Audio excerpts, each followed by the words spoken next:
اگر وہ اسمبلی اس نے توڑی، دوسری اسمبلیاں توڑ دی لیکن اور وہ سوچ رہا تھا الیکشن ہو جائیں گے، ایسا نہیں ہوا. پاکستان میں ایسا ہوتا ہی نہیں ہے کبھی. لیکن عمران جو کر رہا ہے وہ بہت بڑا اچھے طریقے سے لڑ رہا ہے جیل کے اندر. پورا پاکستان کے لوگ اس کے ساتھ ہیں. وہ علیحدہ بات ہے کہ وہ نکل نہیں رہے، لیکن یہ تو دنیا کو ایک چیز مل رہی ہے کہ عمران جیسا دلیر شخص آج تک کوئی نہیں پیدا ہوا. سر یہ ہماری جو فوج ہے انہوں نے اپنی دکانداری شروع کی ہوئی ہے. ان کی مارکیٹ میں بے شمار ایسی چیزیں ہیں جو فروخت ہوتی ہے جس کا بائیکاٹ ہو رہا. اور بھی کسی ملک نے اس طرح کا بزنس شروع کیا ہو؟ کبھی بھی نہیں. ہم نے کبھی بھی نہیں سنا کہ کسی ملک کی فوج، آپ کے بارڈرنگ 5-6 ملک ہیں، آپ انہی کی مثال دے دیں. یہ پاکستان ہے جس میں انہوں نے فوجی فاؤنڈیشن، فوجی کھاد، فلانا یہ وہ پتہ نہیں کیا کیا اپنی وہ ملیں کھولی ہوئی ہیں، اور وہاں پہ وہ بیچ رہے ہیں. پاکستان کے اندر سیمٹ، پاکستانی فوجی سیمٹ، عسکری سیمٹ یا کچھ بڑی بڑی ان کی فیکٹریاں ہیں جہاں سے ان کو پیسہ آ رہا ہے. پھر آپ دیکھیں FWO، یہ فرنٹی ورک آرگنائزیشن تھا. یہ صرف آرمی کی ایک ایسی انجینئرنگ جو ان کی انجینئرنگ کور ہے، انہوں نے بنایا تھا چائنا کی سڑک یہ بنانے کے لیے جس کو کہتے ہیں سلک روڈ. یہ جو تھا اس کے لیے ایک انہوں نے ایک بنائی تھی کور کہ یہ سڑک توڑے پھوڑیں گے، پہاڑ میں سے راستہ نکالیں گے. آج وہ بہت بڑا بزنس کر رہے ہیں، ہر جگہ سڑک بنتی ہے، تنخواہ میں ٹھیکہ ملتا ہے. اس کا مطلب سیلری بھی لے رہے ہیں اور ساتھ اپنا بزنس بھی چل رہا ہے. ماشاءاللہ. بالکل بالکل. یہ تو بہت سارے لوگوں نے ڈسکس کیا ہے کہ پاکستانی فوج جو ہے وہ فوج نہیں رہی بلکہ وہ ایک بزنس بن گیا ہے، انٹرپرائز بن گئی ہے. یہ انڈین جنرل نے بہت دفعہ بولا کہ ہمارا اتنا بڑا ملک ہے، آج تک ہم پتی بھی، وہ کہتے ہیں ایک جنرل نے بولا کہ ہم نے چائے کی پتی بھی کبھی کسی بات سے نہیں لی. ہم ڈرتے ہیں کہ کہیں ہمارے اوپر نہ کوئی آ جائے کوئی ایسی چیز. اچھا، ان کا بھی کاروبار اچھا چل رہا ہے، ہماری پاک فوج کا بھی، سیاست دانوں کی بھی شوگر مل رہی ہے، کاروبار اچھا چل رہا ہے. عوام کا کاروبار کیوں نہیں چلتا؟ عوام آپ کی مردہ قوم ہے. مباحثہ یہ الفاظ پھر میں دوہرا رہا ہوں، اگر آپ کی مردہ قوم نہ ہو، مری قوم نہ ہو، تو قومیں جب زندہ ہوتی ہے. مبارک صاحب آپ دیکھیں ساؤتھ کوریا میں کل پریزیڈنٹ نے مارشل لا لگا دیا. وہاں کے بھی جو اپوزیشن لیڈر تھا یا اپوزیشن پارٹی تھی، وہ ملک اس کی پالیسیز کے خلاف باتیں کر رہے تھے کہ تم بک گئے ہو، فلانا ڈھینگ ہے، دس اینڈ دیٹ، تم امریکہ کے پٹھو ہو. تو یہ اس نے مارشل لا لگا دیا کہ میری حکومت چلی جائے گی اور الٹا کہیں نارتھ کوریا کے ساتھ نہ مل جائیں کچھ اور. تو آپ دیکھیں لوگ جاگے، انہوں نے راتوں رات مارشل لا ہٹوا دیا. اس کو کہتے ہیں زندہ قوم ہے. مبارک صاحب آپ کی قوم مری ہوئی ہے تو 75 سال یہ مار کھا رہے ہیں اور اپنے فائدے وہ بھی ڈھونڈ رہے ہیں، جو سیاستدان ملا وہ اس کے کھا پی رہے اور ملک جہنم میں جائے. یہ ان کا ایک سوچ ہے کہ ملک جہنم میں جائے، ہمیں جہاں سے ملتا ہے وہ بندر کی طرح ادھر سے بھی ادھر سے بھی کھاتے جاؤ. اور اسی لیے آج یہ جو کچھ بھی ملک میں کھیل کھیلا جا رہا ہے، جو کوئی تماشا ہو رہا ہے، لوگوں کی وجہ سے ہے. اور لوگ آپ کے مرے ہوئے ہیں. یہ ایک زندہ مثال ہے. دنیا میں کہیں بھی ایسا نہیں ہوتا کہ قوم اتنی مری ہو کہ وہاں جو مردی کو کر جائے اس کو پوچھے نہ. بہت شکریہ سر. جی مہربانی. اچھا، دہشت گردی کی دفعہ لگائی گئی ہے. جو لوگ اسلام آباد میں آئے تھے ان کے چہروں کے اوپر وہ جو ڈانپ دیے گئے ہیں چہرے، اور پھر عدالتوں میں ان کو لے کے پھر رہے ہیں کبھی کہیں، اور پتہ چلا ہے کہ بڑی تعداد میں بے گناہ اپنے مقصد کے لیے وہ نکلے، ملک کے مقصد کے لیے نکلے. اور آپ کو پتہ رکاوٹیں انہوں نے کھڑی کی، گولی انہوں نے چلائی، دہشت گرد بد ہو گئے اور چپ ہو. چینل کو سبسکرائب کریں، جڑے رہیں ہمارے ساتھ. سب دیکھنے اور سننے والوں کی خدمت میں محبت براز سلام. عرصہ دراز سے میں یہاں پہ یورپ میں زندگی گزار رہا ہوں. مختلف ممالک میں جانے کا بھی اتفاق ہوتا رہتا ہے. اور جو چیز آج آپ کو میں بتانے والا ہوں وہ بڑی اہم ہے. کئی ریلوے اسٹیشن جو ہے وہاں پہ یا بس سٹاپ ہے یا کوئی ایسی جگہ ہے جہاں پہ لوگوں کا آنا جانا ہوتا ہے، آپ نے دیکھا ہوگا کہ چرچ والے کچھ اپنے اشتہارات یا کتابیں یا جو بھی آپ کہہ سکتے ہیں وہ لے کے بڑے آرام سے وہاں پہ کھڑے ہوتے ہیں اور لوگوں کو یہاں دعوت دیتے ہیں کہ آپ ہمارے مذہب میں آئیں. کرسچن جو ہیں ان میں بھی مختلف فرقے ہیں اور بڑے پرامن طریقے کے ساتھ وہ میسج دے رہے ہوتے ہیں. کسی قسم کی وہاں پہ کوئی پرابلم نہیں ہو رہی ہوتی. اور جس کو ضرورت ہے وہ چلا جاتا ہے، جس کو نہیں ضرورت ہے کوئی زبردستی نہیں۔ یہ ہے آزادی، آپ پہ پابندی نہیں ہے۔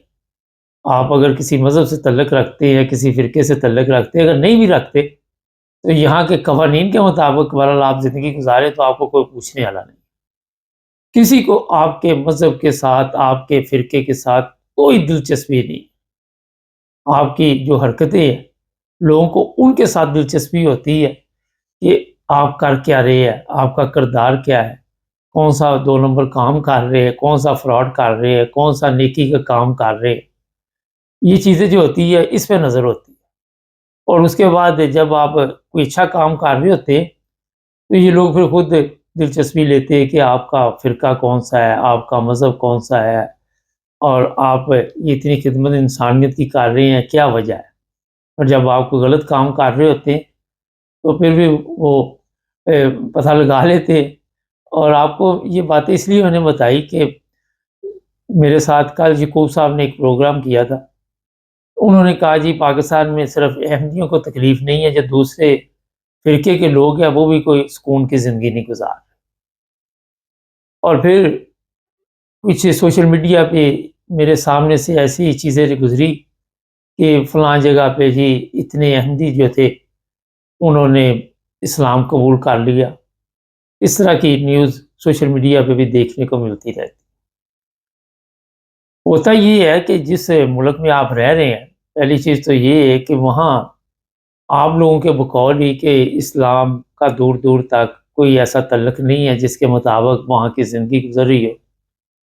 اور دوسری چیز یہ ہے کہ جس طرح یورپ میں آزادی ہے اس طرح پاکستان میں آزادی نہیں ہے۔ یورپ میں جس طرح آپ آزادی کے ساتھ اپنی عبادت، اپنی تبلیغ، اپنا میسیج کسی کو دے سکتے ہیں، پاکستان میں یہ چیزیں اس طرح ہے جس طرح آج کل گورنمنٹ چل رہی ہے۔ ابھی میں آپ کو بڑے آسان الفاظ میں سمجھا دیتا ہوں۔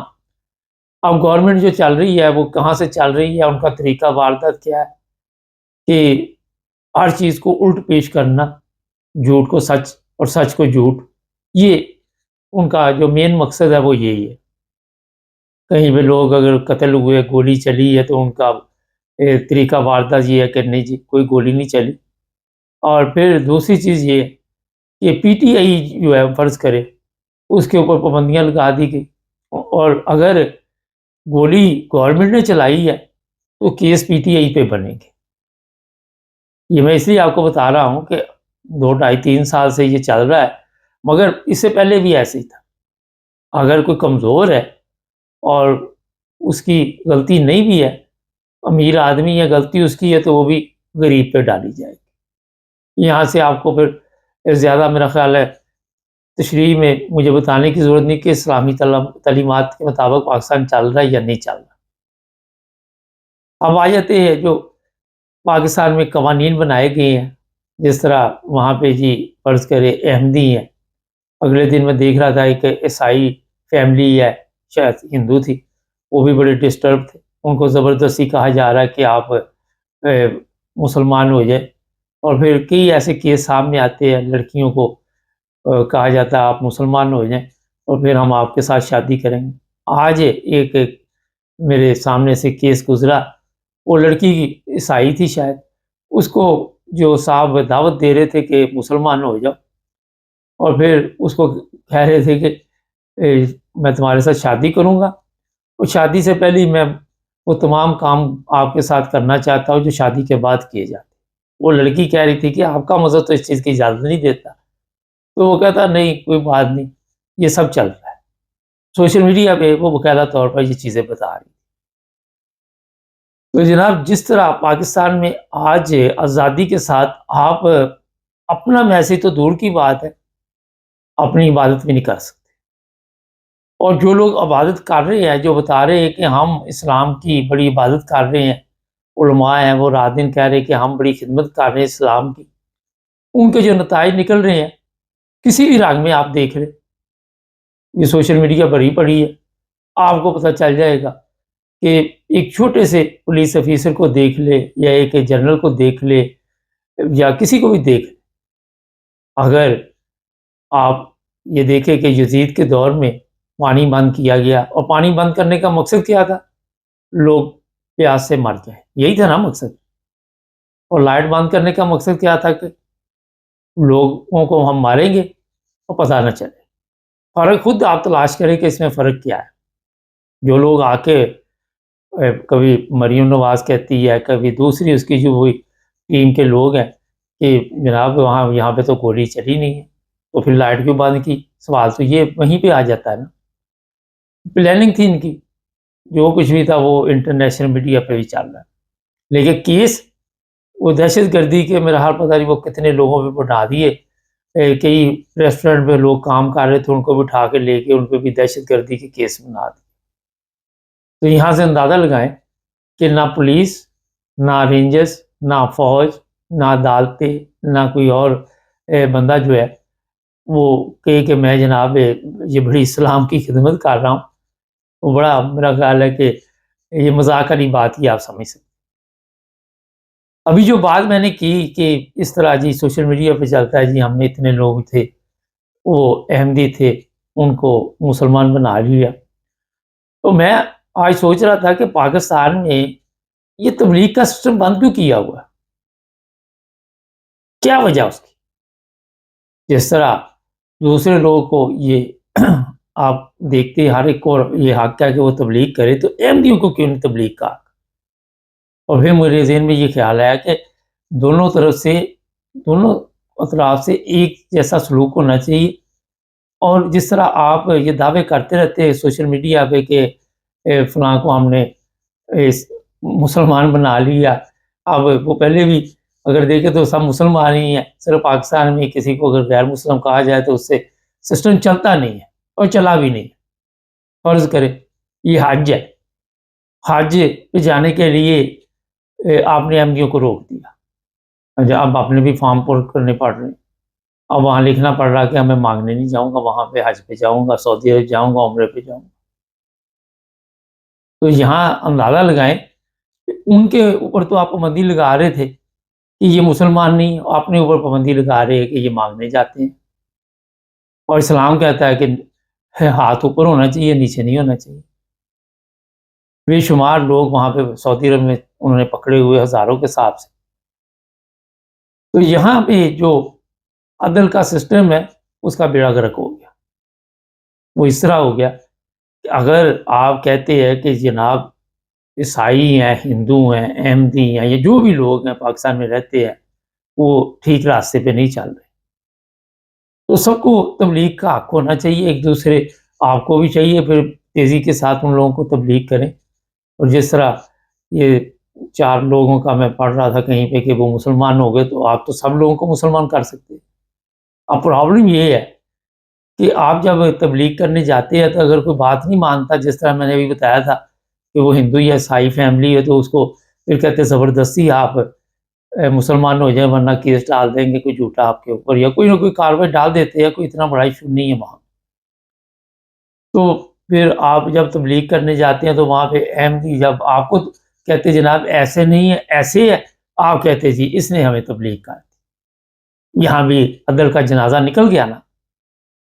تو یہ جو دوہرا سسٹم چل رہا ہے، ڈبل گیم چل رہی ہے، جس طرح ڈبل شاہ پاکستان میں پیدا ہوتے رہتے ہیں، ہر چیز ڈبل کر کے دکھائی جاتی ہے، اسی طرح پھر آپ اپنے جو مذہب کے ٹھیکیدار بنے ہوئے ہیں اس پر بھی عمل نہیں کر رہے، وہاں ہی آپ عدل سے کام نہیں لے رہے، وہاں ہی آپ جھوٹ بول رہے ہیں، اور جھوٹ جب آپ بولتے ہیں تو شرک ہے جھوٹ، اور شرک کے متعلق اسلام میں کیا ہدایات ہیں وہ تو آپ اکثر پڑھتے رہتے ہوں گے، مگر اس پر ہمارے ملک میں عمل نہیں ہوتا، کیونکہ شرک کی جو حالت بن چکی ہے، یہ نہیں کہ پیروں فقیروں کے مزاروں پہ جا کے ہم وہاں پہ ایسی حرکتیں کرتے، یہ وڈیرے بھی آپ کے کوئی نظر آ جائے تو آپ ویسے جھک جاتے ہیں، نظر آ رہا ہوتا ہے کہ اس وقت یہ بندہ جو ہے بیچارہ یہ اس بڑے آدمی کو دیکھ کے جھک گیا ہے۔ اگر جتنا پیروں فقیروں کے مزاروں پہ جا کے جھکتے ہیں، جتنا یہ وڈیروں کو دیکھ کے جھکتے، اگر خدا کے آگے جھکتے تو شاید آج آپ کی حالت بھی بہتر ہوتی، اس ملک کی حالت بھی بہتر ہوتی، لوگ لاکھوں روپے دے کے دوسرے ممالک میں بھی نہ آتے۔ پاکستان میں آپ اگر یہ کہ جس طرح میرے پروگراموں میں لوگ اکثر بتاتے رہتے ہیں کہ یہ نہیں کہ ہر بندے کا یہ اعتراض ہے کہ جناب یہ قوم بھی جو ہے اس کے اوپر بھی اسی لیے عذاب آئے ہوئے کہ ان کو بھی سمجھ نہیں. یہ سوشل میڈیا پہ آپ دیکھیں بے شمار لوگوں کو کسی کو کوئی اسلامی سوال جا کے پوچھ لے 99% لوگوں کو پتہ ہی نہیں ہے آخری نبی کون سے تھے. اور یہ بھی ان کو نہیں پتا کہ ہم کئیوں کو یہ نہیں پتا کہ نمازیں کتنی ہیں. ایک کو پوچھا مغرب کی نمازوں میں کتنی رکعتیں ہوتی ہے تو وہ کہتا ہے جی میں نے تو مغرب کی کبھی پڑھی نہیں, میری 40-45 سال عمر ہوگی. تو یہ قوم کی حالت ہے. اور بتایا یہ جاتا ہے جس طرح میں نے آپ کو بتایا کہ ہر چیز کو پاکستان میں جعلی سسٹم کے ذریعے بتانے کی کوشش کی جا رہی ہے کہ پاکستان کی سٹاک مارکیٹ بڑی ہائی لیول پہ جا رہی ہے, بھوک افلاس پی گئی ہے, بک رہی ہے, ایئرپورٹس بک رہے ہیں, ہر چیز بک رہی ہے, عوام بک رہی ہے, لوگ بک رہے ہیں, سٹاک مارکیٹ اوپر جا رہا ہے. کیونکہ جب آپ نے ہر چیز کو غلط پیش کرنا, وہاں پہ مذہب کو بھی آپ غلط پیش کرتے ہیں, غلط طریقے کے ساتھ صرف یہ بتانے کے لیے کہ ہم بڑی محنت کر رہے ہیں, ایسی چیزیں سامنے لے کے آتی ہیں جس کا حقیقت سے کوئی تعلق نہیں ہوتا. اب خبر لگا دینی, پھر اس کے اوپر بتانا کہ جی بڑا ہم نے کارنامہ انجام دیا. یہ چیزیں اس لیے میں نے آپ کو بتائی کہ ابھی آپ کو اس تبلیغ کی ضرورت نہیں ہے. ابھی آپ کو اس چیز کی ضرورت ہے کہ جو اپنے لوگ ہیں ان کو سب سے پہلے بتائیں کہ اسلام کیا ہے. ان کو پہلے بتائیں کہ نمازیں کتنی ہیں, نماز کب پڑھی تھی, ان کو یہ چیزیں بتائیں. کسی سے پوچھو وہ کہتا میں تو کام میں اتنا بزی ہوتا ہوں, مجھے تو پتہ ہی نہیں کہ دنیا کہاں جا رہی ہے, اسلام کیا ہے. تو یہاں پہ کیونکہ جب تک آپ اپنے خود آپ نمازی نہیں ہوں گے, خود آپ اسلام کے مطابق زندگی نہیں گزار. پاکستان میں کتنے لوگ ہیں جو اسلام کے مطابق زندگی گزار رہے ہیں, مجھے بتائیے. آپ وہاں پہ دیکھ لیں کہ ہر طرف اسلام اسلام اسلام, ایک خالص چیز آپ کو نہیں ملتی, آپ کو دعائی نہیں خالص ملتی. یہاں پہ جنہوں نے انسولین بنائی ہوئی ہے, فرض کرے کرونا کی ہے یا یہ شوگر کی ہے یا جو بھی ہے, ان کو آپ کہتے ہیں کافر ہے. وہ آپ کی زندگی بچاتے ہیں اور آپ اپنے لوگوں کی زندگی ملاوٹ کر کے ہر چیز میں زہر ملا کر وہ ختم کرتے ہیں, اور آپ جنتی ہیں یہ جہنمی ہے. کیا بات ہے. یہاں سے آپ کو پتہ چلنا چاہیے کہ یہاں بیڑا گرک کیوں ہوا ہے پاکستان کا, کیوں آج ہماری یہ حالت ہے کہ کوئی ایسی چیز بھی ہمارے پاس نہیں ہے جسے ہم کہیں کہ یہ خالص ہے. کسی جگہ بھی آپ جاتے ہیں, آپ دیکھتے ہیں یہ باہر کا سٹور ہے, میٹرو ہے یا جو بھی ہے, جو امیر لوگ ہیں وہاں سے جا کے چیزیں لیتے ہیں, ان کو پتہ ہوتا ہے کہ یہاں پہ چیزیں جو ہے وہ دوسروں کے مقابلے میں بہتر ملیں گی, اچھے معیار کی ملیں. یہ جو دورہ معیار ہے اسے جب تک آپ ختم نہیں کریں گے, ایسے تمام قوانین اور سامنے بیٹھ کے بات کریں. دیکھیں تشدد کے ساتھ پاکستان کا کیا رزلٹ نکلا. بیٹھ کے آپ نے بات کبھی کی آپس میں, نہ سیاست دانوں نے نہ مذہبی جماعتوں نے, اور یک طرفہ فیصلے کرنے کے بعد کیا نتائج نکلے. سیاست کا بھی بیڑا گرک, مذہب کا بھی بیڑا گرک, ہر چیز کا بیڑا گرک, اور ملک کا بھی بیڑا گرک. اب وہ جو افواج پاکستان کے جو چیزیں ہیں بازار میں بکتی ہیں ان پہ پابندی لگائی گئی ہے, اور وہ اشتہار چل رہا ہے کہ ان کی چیزیں نہ خریدیں. اب افواج پاکستان کا تو کام ہے کہ وہاں پہ جا کے بارڈر پہ ڈیوٹی دے, ملک کی حفاظت کرے. وہ اپنی دکان کھول کے بیٹھے ہوئے, مولوی اپنی مذہب کی دکان کھول کے بیٹھا ہوا, سیاستدان اپنی دکان کھول کے بیٹھا ہوا, جھوٹے وعدے دے کے کہے گا میں یہ کر دوں گا, میں وہ کر دوں.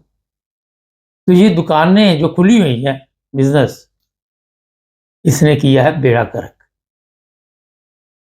جب تک پاکستانی ایک قوم نہیں بنیں گے, مذہب کا مسئلہ ہر بندے کا ذاتی مسئلہ ہوگا. ہر بندے کو ایک دوسرے کو دعوت دینے کی اجازت ہونی چاہیے, عزت کے ساتھ, احترام کے ساتھ. کوئی بات سننا چاہے تو اسے بات سنائے, زبردستی کسی کو بات نہ سنائے, زبردستی لوگوں کو مسلمان نہ کرے. وجہ یہ ہوتی ہے کہ کہیں پہ پریشر ڈال دیا کہ یہاں آپ کی لوٹ مار کر لیں گے, یہ کر دیں گے, آپ کو مار دیں گے, قتل کر دیں گے. یہ دھمکیاں دے کے تو پھر دعوے کرنے کے اتنے لوگوں کو ہم نے جی یہ بہت بڑا کارنامہ انجام دیا. تو میرا خیال ہے کہ اس طرح آپ نہ اپنے مذہب کی تبلیغ کر رہے ہیں بلکہ گناہ گار ہو رہے ہیں، کیونکہ اسلام بھی جو ہے اس کی اجازت نہیں دیتا. آزادی رائے کا حق ہر ایک کے پاس ہونا چاہیے. اب یہاں اگر آپ دیکھیں تو کسی چیز میں بھی آپ آزادی رائے صرف وہ آزادی رائے کا حق رکھتا ہے جس کے پاس طاقت ہے، کمزور نہیں رکھتا. سیکھیں کچھ. اگر آپ یورپ آ کے زندگی گزارنا چاہتے ہیں تو یورپ سے جا کے بھی لوگ جو جاتے ہیں وہ نہیں سیکھتے. آخر پہ پھر میں وہ جو علی طور ہے آپ سب کے علم میں، علی حسن طور ٹک ٹاکر ہے، اس کا پتہ نہیں چل رہا کہاں پہ ہے.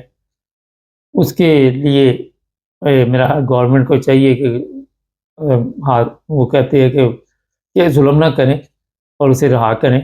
بہت بری بات ہے، وہ پردیش سے آیا اپنے بیوی بچوں کو ملنے کے لیے یا بہن بھائیوں کو، آپ نے اسے گرفتار کرے. یہی عدل کا بیڑا گرک ہوا.